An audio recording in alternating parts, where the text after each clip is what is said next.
Hari ini kita akan bahas tentang fenomena fatherless dan bagaimana komunikasi yang baik antara ayah dan ibu bisa menjadi kunci untuk membangun keluarga yang utuh dan bahagia. Bersama sosok yang sangat inspiratif dan selalu menenangkan setiap kali bicara tentang keluarga dan jiwa, Dr. Aisyah Dahlan. Yuk Moms, kita dengarkan dan pelajari bersama di Moms Talk. Bu Ibu, dengerin ya.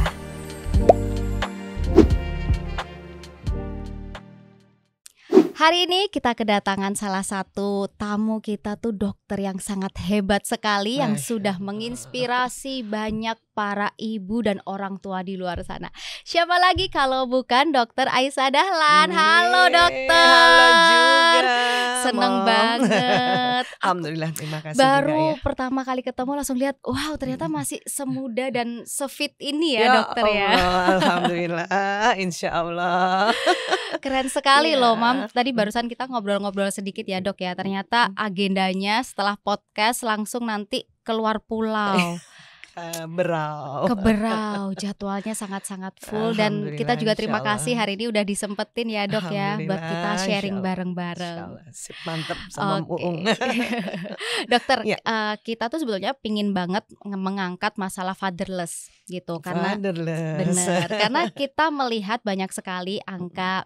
Kita kan juga udah melakukan riset ya dok ya sebelumnya. Iya, oke. Ternyata angka fatherless di Indonesia ini cukup tinggi gitu. Betul, Jadi betul. ada sosok ayahnya tapi tidak hadir seperti itu. Nah, Iya, betul. kalau dari pengalaman dokter, sebetulnya faktor apa sih yang kok bisa membuat fatherless ini semakin tinggi? Gitu ya. Sebenarnya kalau dari sisi sang ayah itu sebetulnya karena ketidaktahuan ayah bahwa peran ayah itu penting dalam pendidikan gitu ya. Iya. Itu karena nggak tahu. Benar-benar karena nggak tahu tuh. Jadi sekarang sudah mulai ayah-ayah ini ya karena teknologi informasi yang luar biasa, ada di mana-mana ya media sosial menggaungkan fatherless, mereka mulai ada kesadaran untuk belajar. Apa iya ya, aku dipentingkan gitu. Jadi karena nggak tahu sebetulnya. Oke, jadi Makanya yang kayak gini nih podcastnya Mom Uung atau kegiatan-kegiatan yang nanti melibatkan ayah itu Ya. penting banget. oke. Penting banget. Jadi sebetulnya mereka ini memang tidak tahu atau mereka mungkin bingung gitu ya dok ya kayak Ya, karena tidak tahu jadi bingung oke. kan gitu. Alurnya kan gitu. Ya nggak ada ilmunya. Iya benar. Dan Ya. mungkin juga kita kan menjadi orang tua itu nggak pernah diajarin ya, Ya, besok kan nggak ada kamu kalau sekolahnya ya. bener Iya, jadi ibu gimana, betul, jadi ayah betul, gimana. Karena gitu. kan para ayah juga melihat ayah sebelumnya Ya. yang seperti itu juga tidak masuk ke dalam pendidikan anak secara total gitu. Jadi mereka melihat itu ya. Atau mereka juga melihat kanan kiri ayah yang lain, kok nggak ada yang ngurus anak ya kan gitu. Benar. Jadi pengaruh lingkungan juga tetap menjadi satu faktor, tetapi bahwa ketidaktahuan itu adalah yang paling basic sebetulnya gitu. Tapi apakah ada pengaruhnya efek budaya patriarki yang menganggap kayak anak itu adalah cuma urusan ibu Ya, gitu. Jadi betul. ayah merasa kayak aku nggak perlu nih ikut Betul. campur dalam Ya. ngurusin anak. Ya itu lagi tuh. Karena budaya itu namanya juga budaya ya, Ya. sudah mengakar ya. Nah, ini untuk merubah mindsettingnya itu memang perlu waktu, perlu perjuangan juga dan perlu ikhtiar yang konsisten ya. Istiqomah gitu untuk menyebarkan atau menggaungkan bahwa pentingnya peran ayah gitu. Tanpa juga harus meremehkan mereka, tanpa juga harus mengatakan bahah kamu gimana sih sebagai ayah, nggak usah dimarahin gitu. Karena bapak-bapak semakin dimarahin semakin jauh, semakin pergi gitu. Iya, kadang ada yang dimarahin dia jadi berkecil hati, ada yang dimarahin dia jadi malas, akhirnya kayak ya udah mending kamu urusin sendiri aja. Iya. Laki-laki kan nggak suka dimarahin, apalagi sama istrinya. Iya, tapi kita istri-istri kayaknya suka ngomel dok. Iya, itu juga satu bawaan lahir. Jadi memang udah settingannya seperti itu ya Dok ya? Iya, jadi maksud saya bahwa ini semua pelan-pelan bisa diperjuangkan Mhm, untuk ayah mulai tahu, habis tahu itu mengerti gitu atau mhm. paham, dan mengerti pun juga kadang-kadang kurang cukup harus sadar gitu. Oke, Nah ini kan proses yang panjang itu, ya, dari tahu, paham, dan sadar itu mhm, proses yang panjang yang otak kita nih harus diisi berkali-kali. Ya, mmm, berulang-ulang tentang ya, informasi. Makanya, kampanye tentang pentingnya, peran ayah itu harus, konsisten, gitu. oke. Nah Dok, kalau tadi kan kita sempat ngobrol ya, yang awal mulanya dari pendidikan. Mungkin kalau kita Mhm. melihat ayah kita dulu juga tidak terlibat, Betul, lalu pandangan lingkungan seperti mhm, merasa anak itu adalah tanggung jawab ibu seorang. betul, Nah, bagaimana ketika kita ini sudah menikah, lalu mhm. kita melihat kok kayaknya sosok suami saya ini belum terlalu hadir nih atau tidak hadir untuk anak saya. Gimana caranya kita sebagai istri itu mengkomunikasikan kepada suami? Iya. Tentu memang, peran pertama suami itu secara turun-temurun dan secara, internasional bukan hanya lagi nasional ya, pertama adalah dia penjemput nafkah ya, Mmm, mencari nafkah untuk keluarga. Nah, menjemput nafkah sejak dulu itu lebih banyaknya di luar rumah kan. ya, Alhasil apa? Alhasil waktu yang ada di rumah selama 24 jam tuh jadinya sangat sedikit, mhm, keberadaan si ayah gitu ya. Nah ini yang kadang-kadang ayah juga, bingung gimana cara mendampingi anak karena, secara, neuroscience bahwa laki-laki itu program bicaranya atau lokasi bicaranya itu berbeda dengan perempuan. Jadi oke, kan otak nih ada otak besar, ada otak kecil, kemudian dia mhm, terbagi 2, ada belahan kanan, belahan kiri ya. ya, Jadi, Allah ciptakan lokasi bahasa dan bicara laki-laki di otak kiri belakang, sini. mmm, Nah, perempuan otak kiri belakang dan kanan belakang. Jadi oh, banyakan kita kan? iya, Iya.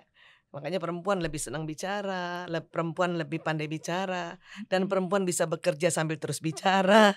Nah itu benar benar, kita kita kan. multitasking Iya banget. iya, karena memang lokasi bahasanya kiri kanan. Nah, kemudian Oke, dihitung-hitung oleh para ahli, jadi laki-laki itu perharinya cuma 7.000 kata, itu yang saya sering, sosialisasikan tuh mhm, ya, dan perempuan 20.000 kata, hampir 3 kalinya 3 kali lipat, laki-laki iya, gitu, ya. Maka laki-laki kadang-kadang baru sampai di rumah malam, apalagi di kota besar, malam banget gitu mhm, ya, dan 7.000 kata sudah mulai habis, bis. Sehingga dia juga bingung bagaimana mau bicara sama istrinya ya mmm, dan, udah nggak ada kosakata iya, mau bicara sama anaknya, ya kan. Makanya kan benar, gaya pendampingan ayah mengajari anak beda dengan ibu. Ibu kan bisa menjelaskan karena dua puluh mmm, ribu kata itu banyak itu. iya, Iya, itu terdiri dari kata, vokal, dan gerakan tubuh, ya itu banyak itu. Makanya kalau ibu dampingin anak belajar kan dijelasin dari awal. mhm, Kalau bapak-bapak kan nggak gitu. Ayah, ya misalnya dia bertanya kan, "Bagaimana sih Pangeran Diponegoro?" Kata ayah apa? "Buka Google, baca sendiri." setuju Nah sekali. nah, tapi itulah gaya pendampingan ayah, karena memang nggak ada kata-kata lagi, gitu. Jadi pas Oke. ayah malam-malam bisa temenin anak di sampingnya, padahal, walaupun dia bukan menjelaskan, malah anak yang membacakan ayahnya, itulah sudah mendampingi namanya. Itu gaya mereka. Oke, jadi cara kita mendeskripsikan pendampingan ini jadi berbeda, Iya, cara karena ibu dan cara betul, ayah. potensinya berbeda. Kalau kita kan 20.000 kata itu dari Ya, pagi sampai malam, itu masih ada stoknya. benar banget. Lalu Dok, Mhm, bagaimana caranya kita itu bisa mengkomunikasikan ke suami? Karena kan mungkin, ada beberapa ibu yang memang, "Oh, saya mengenal suami saya mhm, tahu cara dia iya mendampingi, hadirnya seperti itu," gitu. Tapi iya, kan ada beberapa yang memang mungkin pulang kerja suaminya ya udah langsung masuk ke kamar, mhm main mhm. handphone atau gaming kayak gitu kan, Dok. Nah, Iya, bagaimana cara, maksudnya kayak kita sebagai istri ini mengkomunikasikan mhm. gitu ya, kayak keterlibatan seperti apa sih sebetulnya yang Nah, ingin kita harapkan dari seorang ayah ini iya. tadi? Nah, untuk itu makanya kesepakatan awal tuh harus dibicarakan memang ya, dan tentu membicarakan ini jangan malam hari. Karena nanti Oke. istri panjang lebar ngomong, suami cuman, Tapi kan kalau pagi hari suaminya kerja Nah dong. itulah, cari hari liburnya kan. Oke. Nah iya, di sini kan yang jadi sebuah fenomena yang sangat berbeda. Seorang istri 20.000 kata itu banyak, laki-laki cuma 7.000, pagi-pagi juga sudah berangkat kerja. Malah bapak-bapak lebih banyak ngomongnya sama teman kerjanya kan. Iya benar banget. Saya dulu tuh nggak tahu tuh tentang ilmu itu. Ilmu itu masuk di Indonesia 2006 saya tahunya.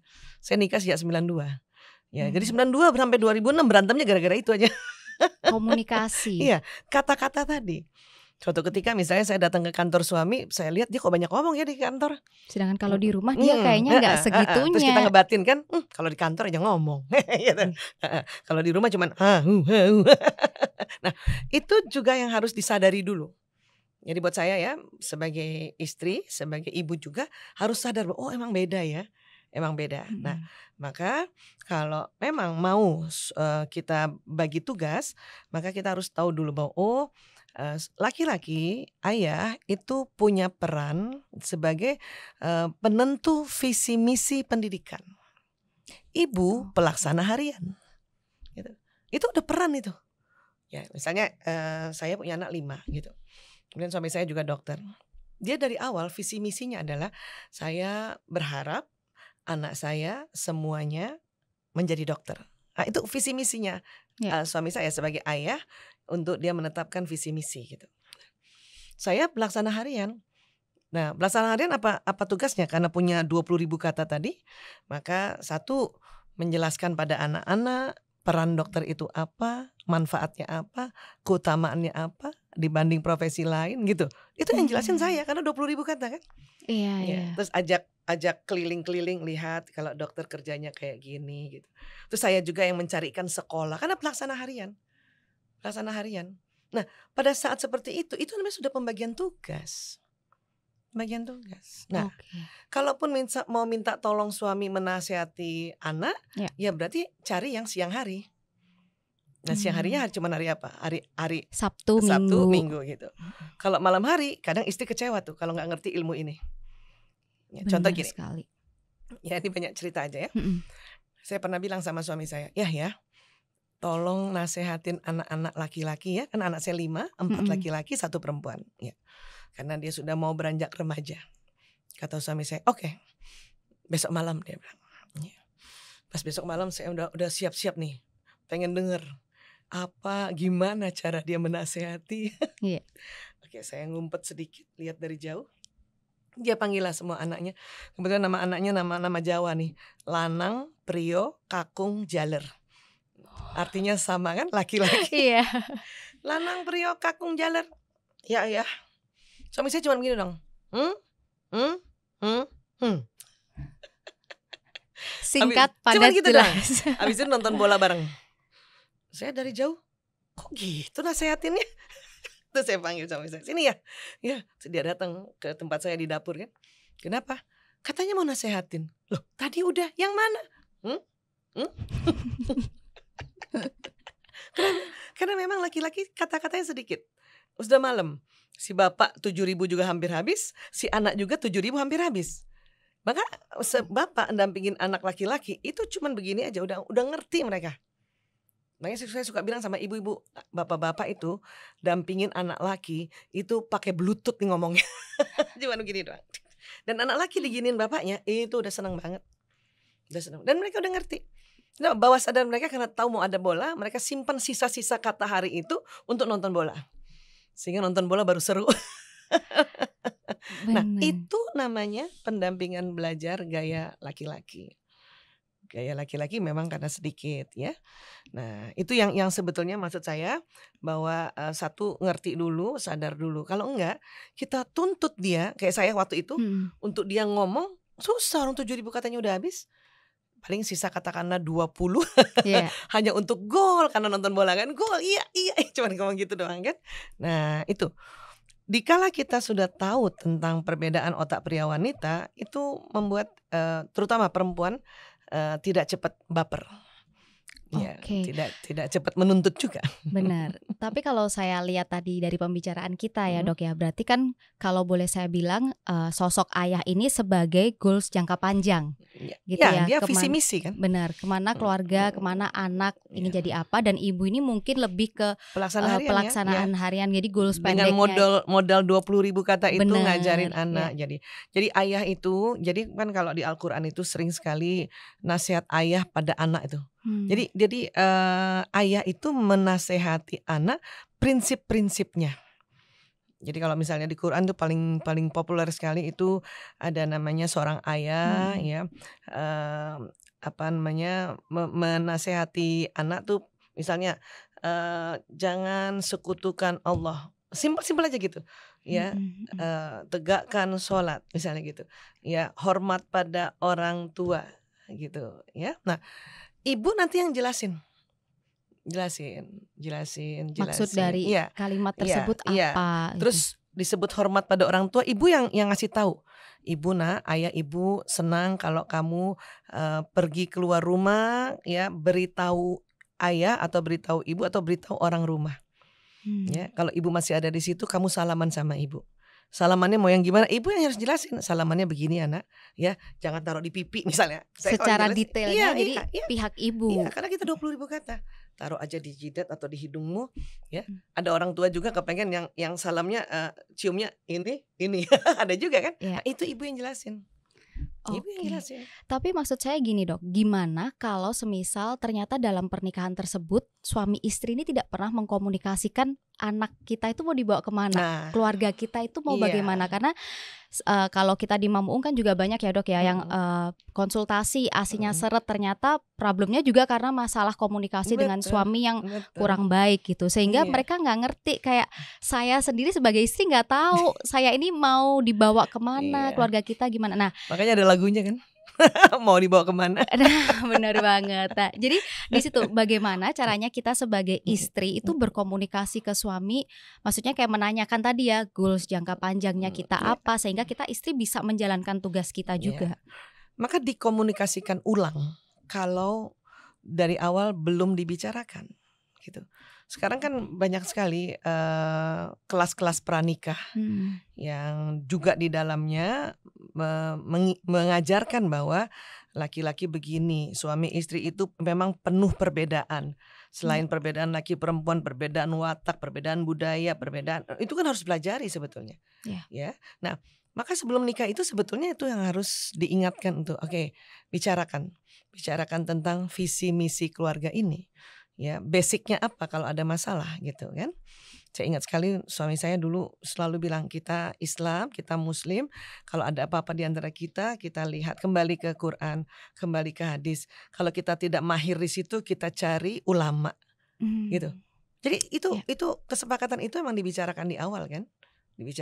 Nah, terus sekarang juga sudah mulai enak kalau memang ke ulama juga belum bisa, ada profesional namanya konsultan pernikahan. Nah, itu memang harus dibicarakan. Nah, buat keluarga yang awalnya belum sempat membicarakan, terpaksa mau bicarakan ulang.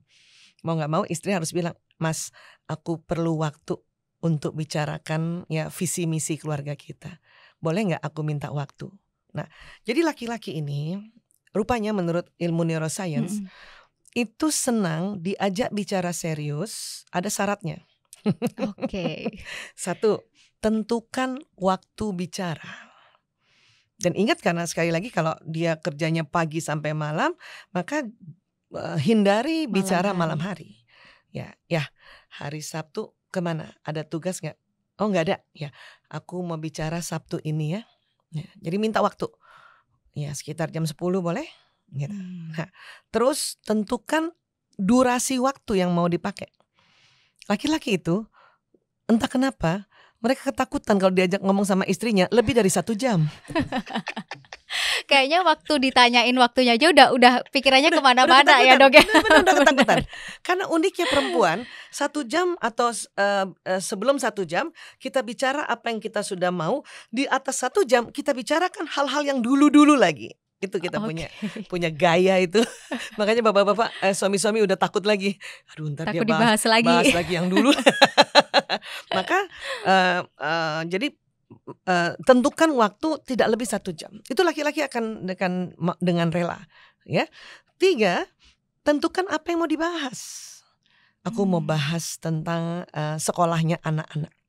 Jadi membahas kehidupan rumah tangga nggak usah 1 hari itu diborong. Ya. Karena laki-laki nggak kuat juga. Kita tentuin prioritas Ya, mana jadi dulu 3 yang itu, mau kita 3 bahas. itu.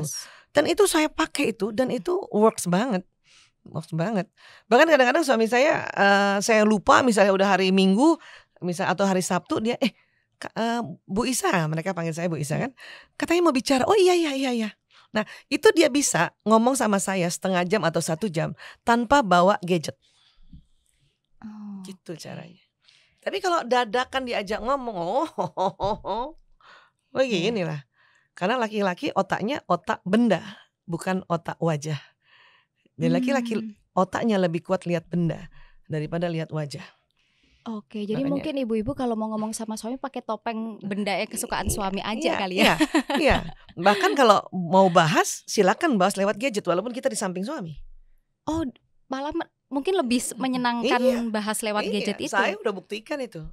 Iya. Nanya makan aja kalau dia lagi pegang gawainya, kita ayah mau makan apa? Misalnya diganggu gitu ya, dia suka kesel. Apa aja nggak ada. Jadi kalau saya, dia lagi buka saya lihat dari jauh, WA, oke. Saya WA deh, Mas mau makan apa? Terus dia ketawa, ikan asin ada nggak?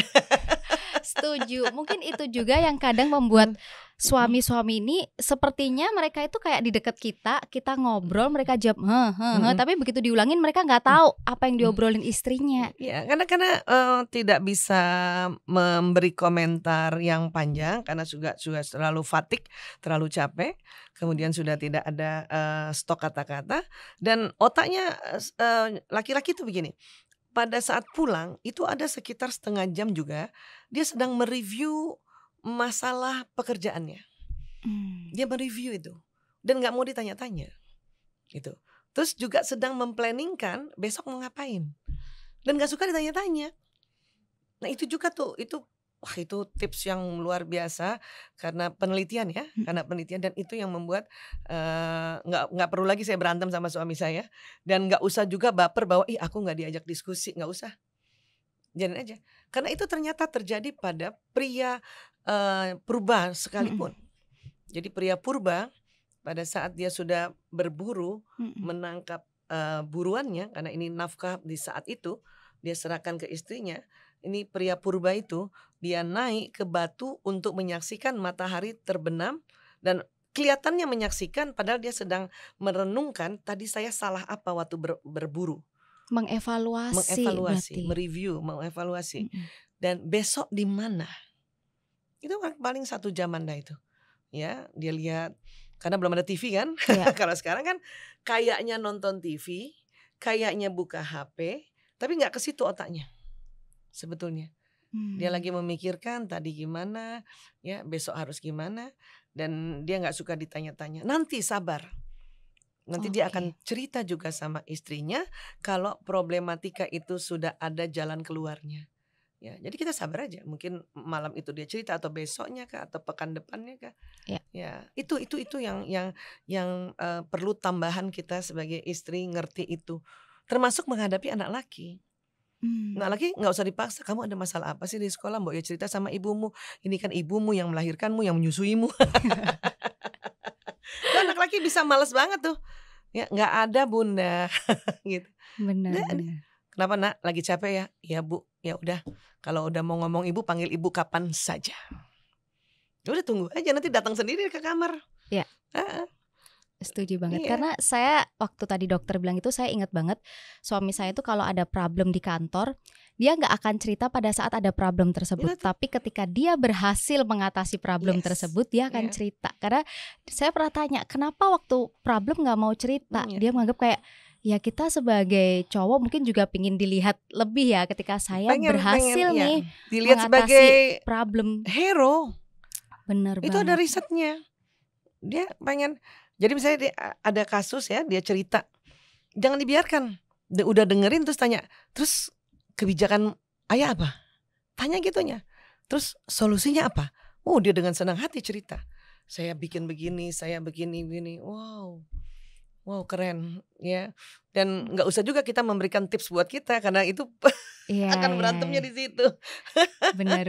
Iya, misalnya suami kita misalnya mem-PHK-kan seorang karyawan, terus kita kasihan lo ayah, udah cukup gitu aja ya, nggak usah lagi kasihan ya anaknya kan banyak, ya ini ya itu. Terus kata suami kan pasti saya lebih tahu dari kamu.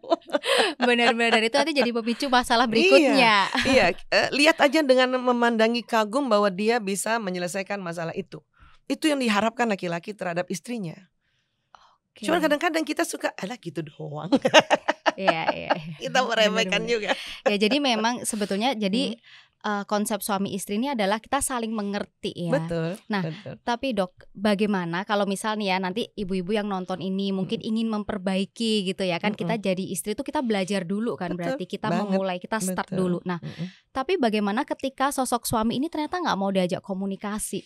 Ada kan mungkin komunikasi selama ini udah jelek, sudah, kita mau mulai benar terus agak mentok. Benar. Nah, apakah misal nih kayak tadi kan mungkin ada konseling pernikahan tapi nggak semua suami mungkin mau ya untuk datang ke sana. Nah, bagaimana nih kita sebagai istri bisa mengatasi masalah itu semua?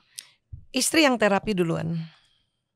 Karena memang yang harus diterapi perempuan. Karena perempuan 20.000 katanya itu per hari itu minimal harus keluar 16.000. Kalau nggak sampai 16.000 keluar, ya itu membuat dampak perempuan tidur malamnya tidak nyenyak. Oke, berarti kalau saya tidur malam nyenyak 20.000 sudah keluar semua. Nah, setiap hari tanpa bawah sadar karena nggak keluar 16.000, tidur malam tidak nyenyak. Ini yang mengganggu metabolisme apapun itu. Pembuluh darah, jantung, ya kalau dia punya penyakit bawaan, hipertensi, diabetes itu mulai terganggu semua gitu. Karena ketidakpuasan itu gitu ya. Maka 90% yang datang ke konsultan atau tenaga ahli profesional itu perempuan. Jadi si istri dulu yang diterapi supaya dia lepas, dia rilis ya, dia maafkan dirinya, dia maafkan suaminya gitu. Sehingga nanti itu membawa vibrasi gelombang di rumah ya menjadi lebih happy. Gitu. Karena sebetulnya tubuh kita itu ada gelombang elektromagnetik yang keluar dan dia bervibrasi kan. Nah, yang menentukan vibrasi itu perempuan. Di satu rumah ini vibrasinya apa nih? Ya, kenapa? Karena vibrasi dari seluruh tubuh yang paling kencang keluarnya dari sini, dari dada. Mungkin itu jantung. Juga istilah kalau ibunya bahagia, jadi serumah juga akan bahagia. Betul. Nah, di jantung ini kerja perasaan. Dan perempuan lebih kuat perasaannya. Dan gelombang yang keluar dari tubuh kita ini paling kuat di sini. 5.000 kali daripada gelombang seluruh tubuh. Itu tanpa kita sadarin berarti ya Dok? Itu hukum alamnya. Ya, itu dibahas di neurokardiologi. Baru ketahuan tahun 98. Wow. Iya, saya nikah 92, berantem terus gara-gara. Makanya dalam riset energi, kalau seorang istri senang, istri senang, suami ikut senang, anak 3 kali senang. Gitu. Seorang istri bahagia, suami ikut bahagia, anak 3 kali bahagia. Begitu juga dengan perasaan negatif. Seorang istri kesal, ya, suami ikut kesal, anak 3 kali kesal. Ya, jadi yang mewarnai vibrasi rumah itu perempuan. Itu makanya kita juga yang harus sering belajar, benar. Sering datang ke majelis taklim, ya. Yang paling sering cari buku tentang pendidikan rumah tangga itu perempuan. Laki-laki kalau coba buku-bukunya laki-laki itu bukan tentang pendidikan, tentang apa? Bisnis, tentang otomotif, politik, ya. Coba kalau koleksi bukunya perempuan, ya, atau koleksi YouTube-nya kita nih, itu semua pendidikan semua. Benar. Ya, karena di otak perempuan tuh ada otak pendidikan di sebelah kanan sini, ada program pendidikan ya. Jadi pendidikan itu bukan cuma secara edukasi tentang pengetahuan, tapi juga hati. Betul. Dan memang ada programnya pada perempuan karena tadi. Ya, hukum alam semestanya itu telah diciptakannya bahwa perempuan yang mewarnai vibrasi gelombang ini karena perempuan perasaannya lebih kuat dibanding laki-laki. Dan perasaan tuh keluarnya dari kolbu ini. Dan ini 5.000 kali kekuatannya dibanding sinyal yang ada di otak, sinyal ada di seluruh tubuh gitu. Jadi saya sih meyakini itu, maka kalau saya lagi kesel, aduh cepet-cepet gimana caranya healing, kita yang healing ya, me time atau mommy time. Ya, benar. Macam-macam tuh ya, minta izin aja sama suami, ya maaf ya 1 jam aja, 1 jam. Apalah apa yang kita lakukan sesuai bakat ya, sesuai minat kita, sesuai hobi kita. Habis itu udah senang lagi. Nah, makanya saya sering sharing pada teman-teman, pada ibu-ibu itu untuk bagaimana self healing agar kita tadi kembali lagi bahagia tadi, agar satu rumah bahagia ya, kayak gitu. Nah, nanti suami-suami yang susah diajak bicara, ini aneh nih, nanti dia baru mau bicara. Karena ada perubahan energi kita dari kita tadi. Iya. Okay. Kita kalau udah rilis, itu senyum tuh gampang. Iya, kita tuh aneh ya. Saya juga masih selalu unik gitu sama istri. Kita kalau sama orang lain lebih gampang senyum, pas sama suami rasanya kadang suaminya pulang kerja, mungkin di benak suami pengennya tuh disambut dengan hangat. Tapi kita lihat muka suami aja udah judek banget. Iya. Jadi istri ini lihat muka suaminya lebih gampang cemberut dibanding lihat muka orang lain. Nah, satu lagi, ibu kepada anaknya itu lebih gampang cemberut dibanding pada anak orang lain. Lebih cepat senyum kita sama anak orang lain. Iya kan? Iya nggak sih? Iya. Makanya di dalam pendidikan anak itu ada satu masa udah nggak bisa lagi kita yang sendiri yang ngajarin, harus mengajak guru atau orang lain. Karena guru-guru lebih cepat senyum sama anak kita dibanding kita yang sama anak kita. Setuju dok, karena saya sendiri juga merasakan kalau ngajarin anak daripada nanti kita hubungan jadi terpecah belah, mending serahin aja ke guru lesnya. Nanti anaknya si guru itu diajarin sama guru lain. Betul banget, itu saya juga setuju. Diajarin orang lain. Dan asal sadar tentang peran itu nggak apa-apa, nggak usah baper, nggak usah merasa aduh aku gagal nggak bisa ngurus anak, nggak gitu. Memang ada satu masa kita harus dibantu orang lain untuk memberikan informasi pada anak-anak, karena mereka lebih gampang senyum pada anak kita karena tidak ada bayang-bayang trauma sebelumnya gitu. Gitu. Jadi kita ini sebetulnya fokus ke goalsnya ya, kayak tadi komunikasi suami istri, pembagian peran itu sebetulnya semua fokus ke goalsnya, tapi harus dikomunikasikan terlebih dahulu. Dan intinya adalah kita dulu yang bersihin. Pikiran, perasaan gitu ya, baru kita bisa ngomong. Dan ngomong sama laki-laki tadi itu ada 3 tadi. Tentukan kapannya, tentukan berapa lama, dan tentukan topiknya. Udah sedikit-sedikit aja. Jadi dicicil. Nyicil. Saya dulu ngelatihannya, saya tulis di kertas, memo gitu ya. Memo. Apa sih? Dan saya usahakan itu tidak lebih 30 menit. Supaya suami saya pada saat saya minta waktu lagi, dia bersedia. Oke, jadi latihan dulu ibu-ibu ya, pakai stopwatch itu ya. Karena saya tahu kalau saya dibiarkan bicara lebih dari 30 menit, saya akan ungkit yang lalu-lalu. Dan kata bapak-bapak, kata laki-laki, bukannya udah dibahas ya itu. Benar. Dan aku udah minta maaf. Tapi itu memang menjadi satu aturan juga sih antara saya sama suami. Mending kalau kita ada masalah kita bahas sampai clear, dan next udah nggak boleh diungkit-ungkit lagi gitu. Iya, hanya harus paham juga otak perempuan itu memang kenapa dia mengungkit, karena di sini di tengah ini, jadi ini otak kan kanan kiri ya. Kanan kiri itu di tengahnya disambung oleh struktur otak melengkung, itu kalau bahasa Latinnya corpus callosum. Perempuan lebih tebal 30% daripada laki-laki. Nah, karena corpus callosum itu tebal, itu yang membuat perempuan bisa mengerjakan lebih dari satu pekerjaan yang berbeda dalam satu waktu. Itu yang orang bilang kita perempuan multitasking. Tetapi si corpus callosum ini ternyata bagian dari otak emosi. Dan si corpus callosum ini ujungnya adalah tempat memori lama. Jadi kalau perempuan dia bahas lagi yang lalu-lalu, saya sangat mengerti itu, karena memang anatomi otak kita begitu. Jadi memudahkan karena kita multitasking, tapi kita memudahkan ingat yang lama-lama. Nah, asal sadar bahwa oke, ini aku perempuan banget. Saya udah bilang sama suami saya, disclaimer dari awal, ya, kalau suatu ketika aku bahas lagi problematika kita yang dulu-dulu, harap dimaklumi. Kenapa? Otak aku. Paham, tapi itu juga yang membuat kita sebagai wanita harus belajar mengontrol Oh juga iya, ya, Dok, ya? pasti. Cuman sebelumnya harus kasih tahu laki-laki. Terus suami saya tanya, kalau kayak gitu apa yang kamu inginkan? Dengar saja dan minta maaf lagi. Ya sebetulnya banyak wanita emang gampang sih, asal suami minta Iya, maaf aja kayaknya udah yes, clear sudah, sih. iya. Kita menang. Nah, laki-laki tidak tahu itu. Sebagaimana Oke. laki-laki juga tidak tahu saya ini jadi bapak nih harus gimana. Saya jadi suami itu harus gimana. Itu nggak tahu. Makanya penelitian-penelitian neuroscience itu sangat mencerahkan. Itu yang saya kotak-katik, saya praktekkan dulu.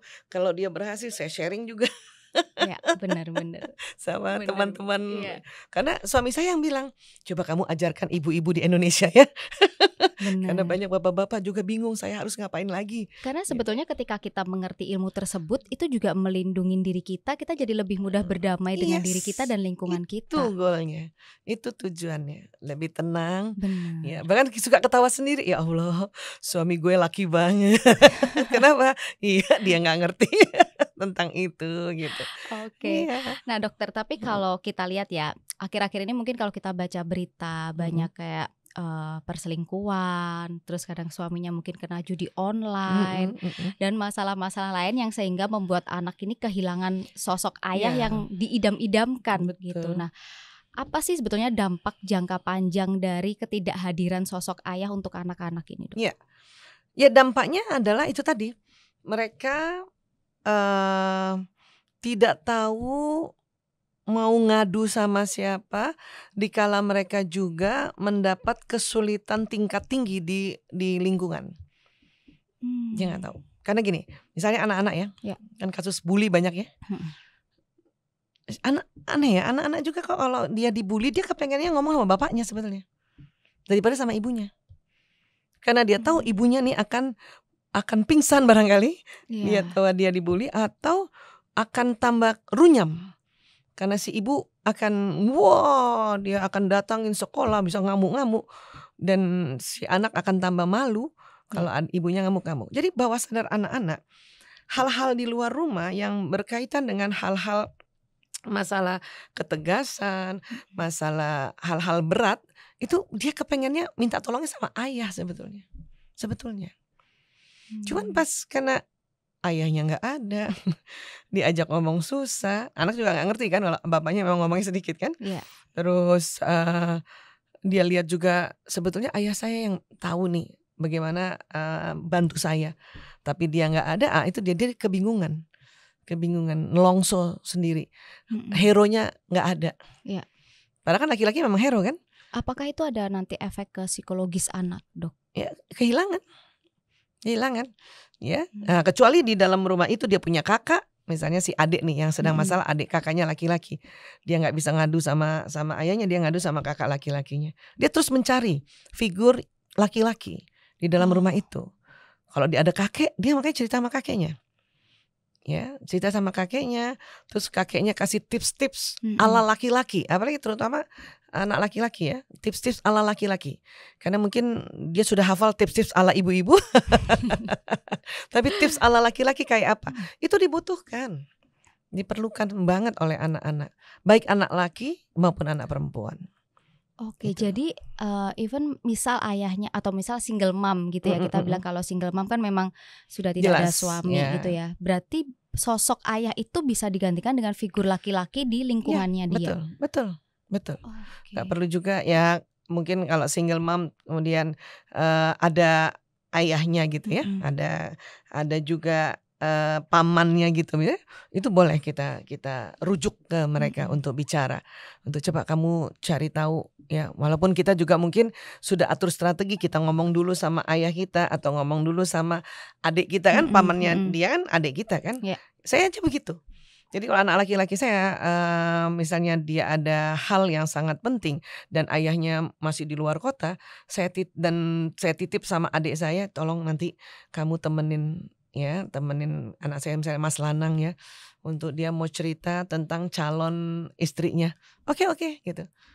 Ya, karena dia perlu tips dari laki-laki dan adik saya bisa kasih nasihat untuk kamu begini, gaya laki-laki gitu. Jadi POV-nya bukan dari seorang perempuan. Iya. Karena mungkin kalau kita perempuan kita lebih ke perasaan, tapi kalau laki-laki mungkin lebih ke logikanya. Iya, ke logikanya, terus tips-tips praktis masalah ketangguhan, ya, kemudian ketegasan, ya, dan juga survival skill.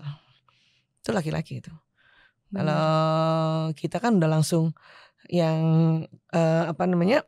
tips-tips kelembutan kalau kita. Iya. Tips-tips kelembutan, kemudian keteraturan. Benar. Nah, jadi seorang anak itu perlu semuanya. Ya, tips-tips feminisme itu feminim itu dari ibu, tips maskulin dari ayah atau itu dari di anak perempuan maupun anak laki-laki. Dua-duanya. Jadi tidak ada perbedaan ya dok ya antara anak perempuan dan anak laki-laki. Misal kayak anak perempuan, kan katanya kalau anak perempuan itu adalah cinta pertamanya itu seorang ayah gitu betul. Kan. Nah, apakah ada perbedaan? Memang kalau anak laki-laki cinta pertamanya bukan seorang ayah kayak gitu. Itu Rasulullah sendiri yang menyampaikannya. Jadi anak laki-laki itu anak ibu seumur hidup. Ya, karena memang harus jaga ibunya kan. Ya. Anak perempuan itu anak ayah sampai ayahnya menyerahkan anak perempuannya pada suaminya, pada laki-laki lain yang menjadi suaminya. Itu makanya pada saat anak perempuan nikah itu bapak-bapak nangis bombay dibanding ibu. Ya, memang itu hukum alamnya ya. Sehingga anak perempuan itu bawah sadarnya dia mau mengambil terus perhatian ayahnya karena dia tahu, bawah sadar ya ini ya, bahwa satu ketika saya nggak dekat lagi sama ayah saya gitu. Ya dia selalu mau dekat. Ya mau terus, makanya kalau bundanya deket, bunda sana aja ya. Jadi gitu. Kayak bundanya nih kayak jadi orang keduanya. Nah si ibu juga kalau muda cemburu gawat juga. Kan ada juga beberapa ibu yang cemburu sama anak kandungnya gara-gara nggak ngerti ilmu itu, nggak ngerti bahwa posisi anak itu dia mau ambil tips-tips dari ayah untuk bagaimana kalau nanti berhadapan dengan laki-laki apa gitu. Anak perempuan saya juga gitu tuh. Anak perempuan saya udah tanya bukan sama saya, sama ayahnya. Ya kalau misalnya nanti suamiku misalnya gitu ya, ya dia bentak-bentak aku, bapaknya hati-hati, langsung lapor gitu. Tips-tips itu tuh dibutuhkan anak perempuan. Ya, bahwa sehingga dia merasa aman saya. Kalau nanti ada apa-apa suami saya jahatin saya backupnya ada ayah saya atau suami saya bilang, ingat nanti kamu ya harus berani speak up. Kakak kamu ada yang laki-laki. Ya, kamu dibesarin bukan untuk dipukul oleh suamimu gitu. Itu tuh anak perempuan seneng dengar kabar kayak gitu tuh. Iya. Benar banget. Iya. Nah dok, gimana kalau semisal ya kita sebagai seorang ibu mungkin ya kita merasa mungkin ini udah terlalu jauh nih, kita mungkin susah untuk memperbaiki komunikasi dan kita ini udah berjalan selama ini merangkap peran. Jadi kita juga sebagai ibu walaupun ayahnya ada. Iya, sebagai ayah iya gitu. Nah gimana supaya kita tuh bisa tetap membentuk anak ini mendapatkan sosok ayahnya juga gitu. Ya. Sekali lagi komunikasi ini kadang-kadang kalau sudah semakin runyam ya atau semakin ada gap ini sulit banget.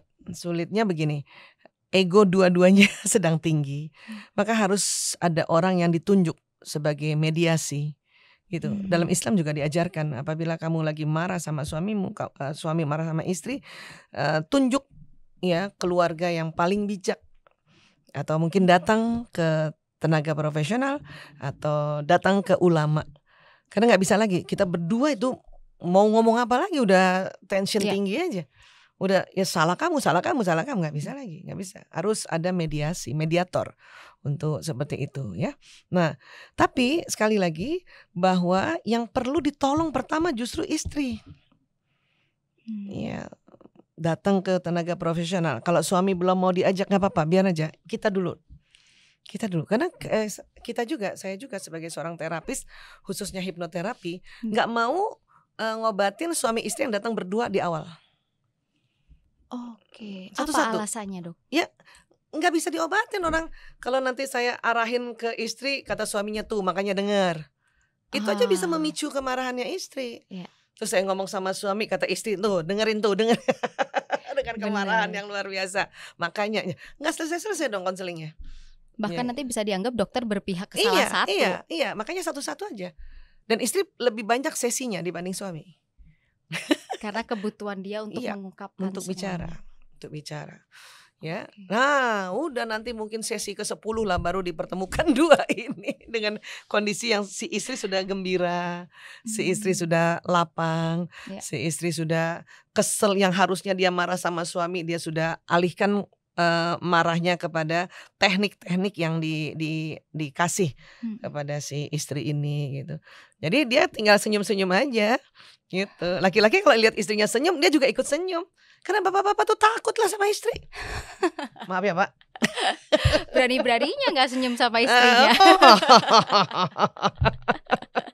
Suami saya kalau lihat saya udah diem banget, dia udah tahu bahaya nih. Benar-benar.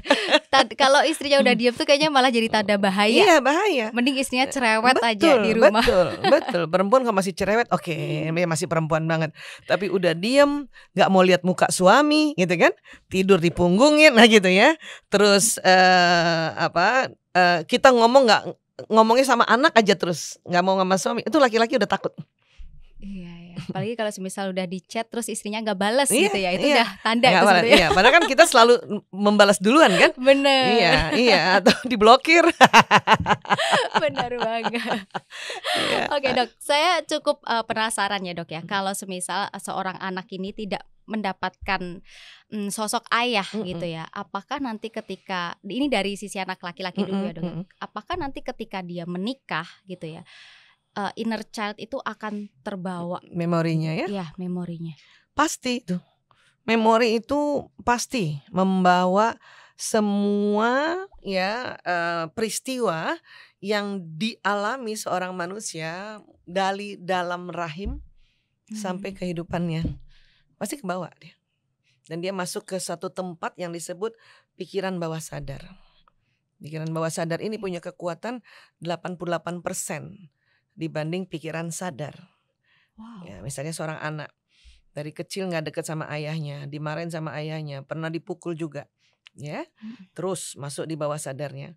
Terus barulah dia SD, diajarin untuk menghormati ayahmu, ayahmu yang mencari nafkah, hormati dia.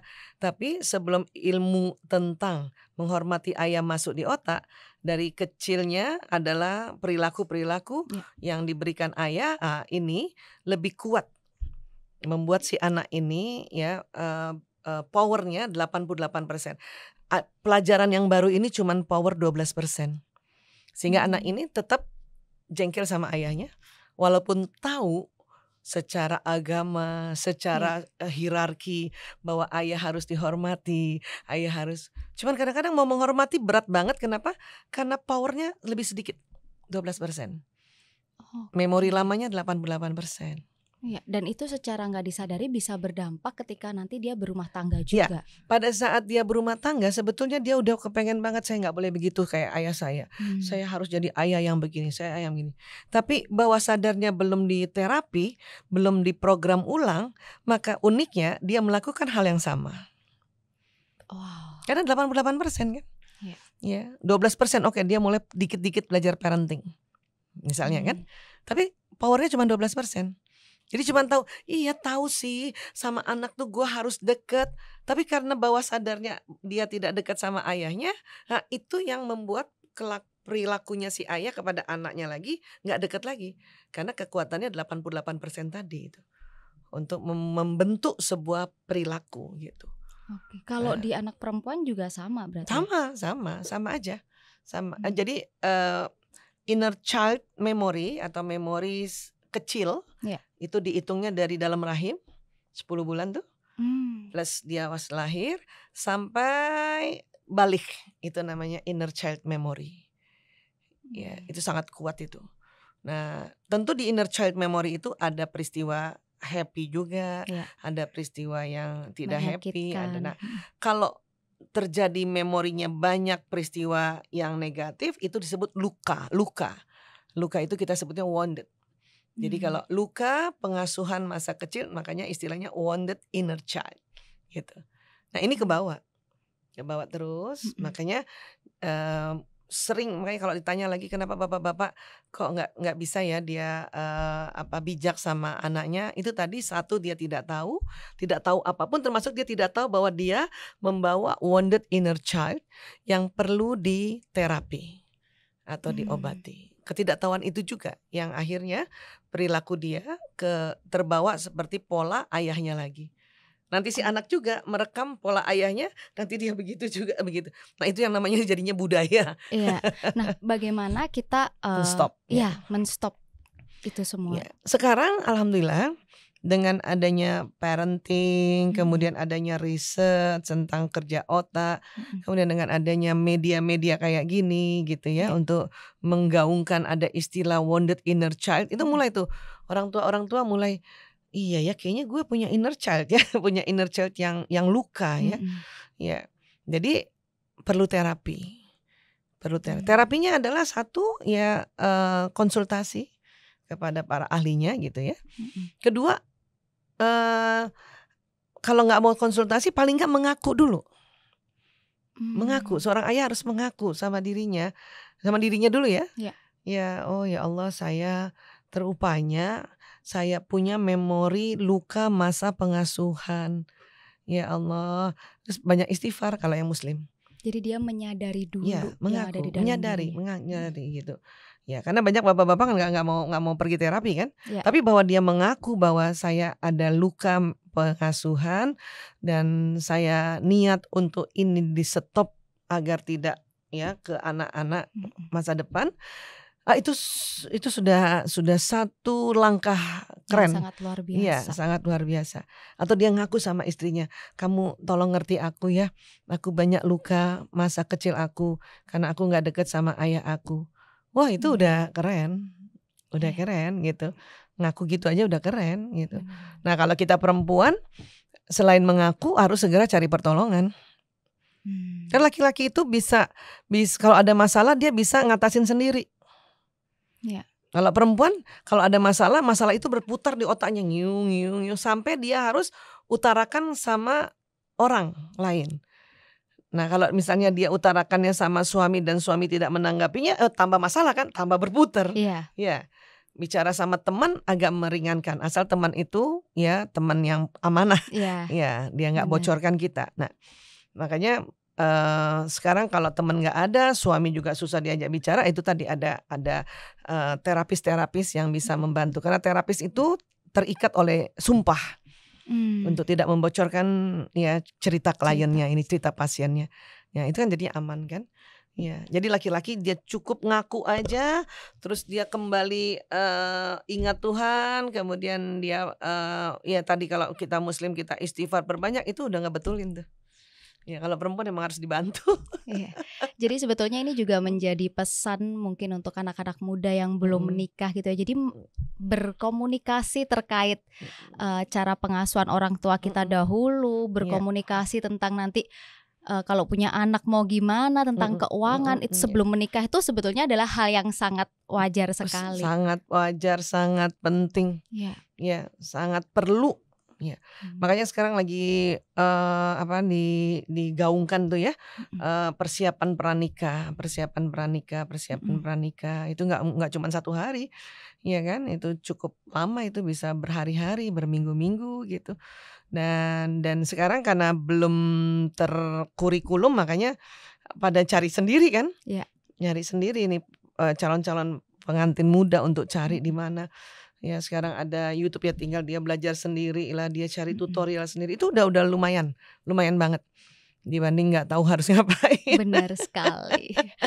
Oke dokter, mungkin ada 2 ya, mungkin bisa memberikan pesan untuk para ayah di sini gitu ya. Nanti kalau ayahnya mungkin suami istri mendengarkan bersama gitu, dan mungkin ayahnya juga menyadari, oh ya aku ternyata masih membawa luka, tapi mungkin masih malu untuk mengakui ke istrinya gitu. Nah mungkin ada pesan yang bisa disampaikan untuk para ayah di sini. Iya, oke, para ayah, yuk kita banyak introspeksi diri paling enggak ya. Dan kalau masih malu ngaku sama orang lain nggak apa-apa, ngomong sendiri. Atau kalau istilah di dalam konsep agama itu bicara pada Allah gitu ya. Karena kita di tubuh manusia itu ada program yang Allah buat namanya self-talk, ya, self-affirmation, self-talk, bicara sendiri. Nah, tapi kalau konsep religi itu kan Anda tidak bicara sendiri sebetulnya, Anda bicara sama Sang Khalik yang menciptakan diri ini gitu, yang menciptakan otak untuk bisa ditata ulang. Bicara aja gitu. Karena laki-laki kan memang dikasih teknik untuk mengatasi masalah dengan diam, entah di mana merenung, diam, kadang di teras rumah, sok atau silakan. Jadi ayah tuh harus punya tempat hening sendiri. Yang jangan diganggu-ganggu kalau udah di situ, paling siapin aja minum atau makanan kecil. Itu ya. Karena dengan begitu di situ berarti otak sudah mulai melakukan reprogramming subconscious mind, penataan ulang pikiran bawah sadarnya dengan pengakuan itu saja ya.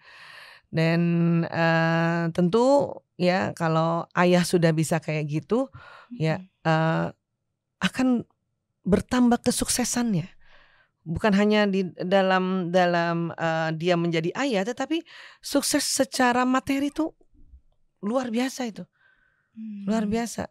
Ya, karena memang ayah ditaruh di otaknya itu untuk menjemput nafkah gitu. Ya. Kalau dia sudah bisa deal dan dia bisa berdamai dengan diri sendiri dengan cara pengakuan tadi, ya. Itu program di sini di tengah itu ada segitiga namanya hipotalamus, program mencari nafkah atau pusat menjaga keamanan termasuk keamanan ekonomi itu nyala dan dia jadi sangat-sangat terakses ide-ide kreatifnya. Kemudian sinyalnya bapak-bapak nih keren. Jadi sinyal laki-laki itu sangat-sangat kuat dikala dia di luar rumah. Ya, karena untuk magnet rezeki. Kalau ibu-ibu sinyalnya kuat dalam rumah, gitu. Kalau bapak-bapak sinyal kuat di luar rumah. Iya. Nah, kalau dia sebagai magnet di dalam otaknya magnet, di sininya magnet juga, dan sudah ditata ulang ya bahwa kekeliruan memori dulu karena orang tua zaman dulu juga nggak ada ilmunya jadi orang tua. Benar. Ya sudah ditata ulang dengan cara pengakuan tadi, ini bagus jadinya. Bawah sadarnya bagus, terreframing kembali, terreprogramming kembali, maka magnet yang ditarik sesuai tatanan di otaknya tadi. Banyak sekali yang saya lihat secara mata kepala sendiri. Seorang ayah nggak usah lah datang ke hipnoterapi atau nggak usah datang ke terapis, hanya suruh merenung dan mengaku tadi, pengakuan tadi, tambah suksesnya. Iya. Ternyata dengan kita menyadari itu betul. Semua itu malah bisa menarik magnet kebaikan. Iya. Anak-anak jadi dekat juga karena enak, ayah aku kok vibrasinya enak ya gitu. Ayah juga udah enak ya gitu. Dan saya juga, suami saya juga ada di proses itu ya. Dikala pada saat dia sudah mengaku, saya cuma bilang kamu nggak usah cerita sama saya, kamu semedi aja atau hening sendiri, ngaku aja sendiri, nggak usah lagi pergi ke konsultasi, nggak usah. Ya saya ngerti secara neuroscience otak laki-laki begitu. Dan apa yang terjadi? Anak laki-laki saya yang tadinya 4 agak jauh dengan ayah karena sibuknya dulu dan dia selalu kerja di luar kota. Untung ada kakek ayah saya dan adik-adik saya. Jadi itu udah sekarang makin dekat. Ya, dan pada saat seorang ayah anak-anaknya dekat, dia tuh bangga banget bapak-bapak itu. Benar. Ya, bahwa aku kepake juga. Bisa diandalkan. Iya, bisa diandalkan. Ternyata ya nggak sia-sia aku jadi bapaknya. Nah, itu akhirnya ya rezeki juga makin sukses gitu ya.